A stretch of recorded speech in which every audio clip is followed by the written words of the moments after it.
this morning because I heard that we were going to be outside, and I can't imagine a more beautiful place to be doing a press conference. This is gorgeous. I always tell people I feel like Belle in Beauty and the Beast. And so I'm so glad that we're going to be sharing this room with a lot more people. I'm going to tell you why I think that is.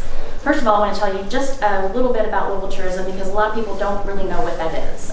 We are simply a not-for-profit agency that promotes the city of Louisville, the brand, mainly outside this destination, with one mission, just one, to get people here.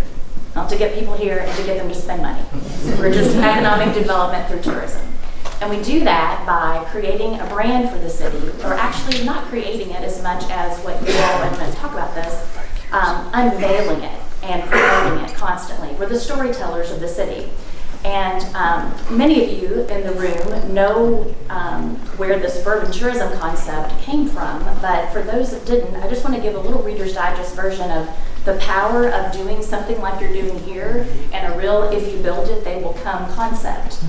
So go back with me in time several years ago, 2007. It seems like a no-brainer now, but we decided to use in Louisville this concept calling Louisville the gateway to Bourbon Country. Do you remember when we had no distillery experiences in the city of Louisville? Remember when we just kind of kept bourbon our little secret? Yeah, we knew we drank it. We knew we made most of the world's supply, but I think it's 95%. Even though there's brands cropping up all over the country, as Tim said, this is the one true home for it. We simply made a marketing slogan because that's all we could do in tourism. We're not product development. We're not bricks and mortar. We started telling that story. We started spending a lot of money telling that story. And then, thanks to a lot of people, like many in this room, the private investment followed. And overnight, by 2013, there was that first distillery that opened for public tour, that we, the Evan Williams Bourbon Experience, after a couple other people talked about it first, like Michter's.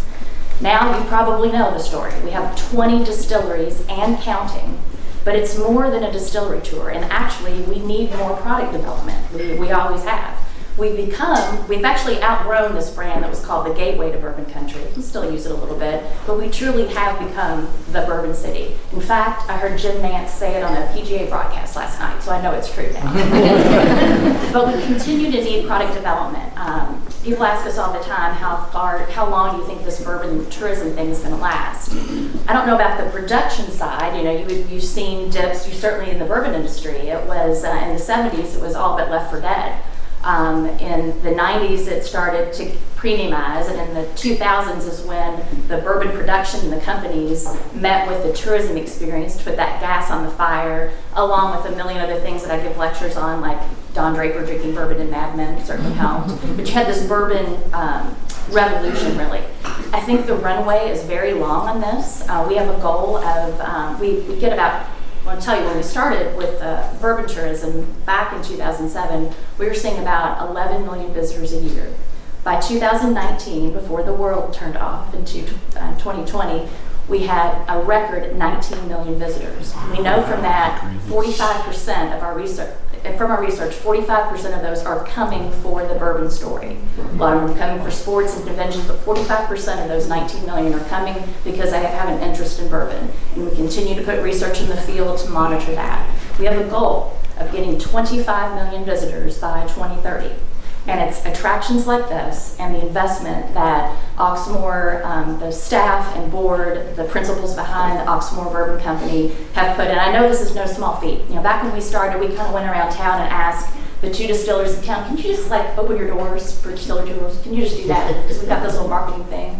Well, I know there's OSHA standards, and there's a whole difference between production of this wonderful product and the tourism experience that surrounds it. So I know it is no small feat to do what Tim and Shirley and countless others have done to make this experience come to life. But I want to be the first to welcome you to the Urban Bourbon Experience officially.